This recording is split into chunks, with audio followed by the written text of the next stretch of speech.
హిందీ నేర్చుకుందాం. కిసిసే పూఛనా హై, ఎవరిని అడగాలి. ఇక్కడ కిసిసే అంటే ఎవరిని అనే మీనింగ్ వస్తుంది. యాక్చువల్‌గా కిసిసే అంటే ఎవరి నుంచి, ఎవరి ద్వారా, ఇవన్నీ కూడా మీనింగ్స్ వస్తూ ఉంటాయి. నెక్స్ట్ క్యా చిపానా హై, ఏమి దాచాలి. చిపానా అంటే దాయటం. క్యూ చోడ్నా హై, ఎందుకు వదలాలి. క్యూ అంటే ఎందుకు, చోడ్నా అంటే వదలటం. క్యూ చోడ్నా హై అంటే ఎందుకు వదలాలి.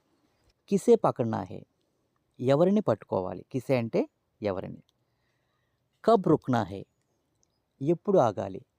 కబ్ అంటే ఎప్పుడు, రుక్నా అంటే ఆగడం. కబ్ రుక్నా హై అంటే ఎప్పుడు ఆగాలి. కైసే అంటే ఎలా, బనానా అంటే తయారు చేయటం. కైసే బనానా హై అంటే ఎలా తయారు చేయాలి. కౌన్ లానా హై, ఎవరు తీసుకురావాలి. కౌన్ అంటే ఎవరు, లానా అంటే తీసుకురావటం.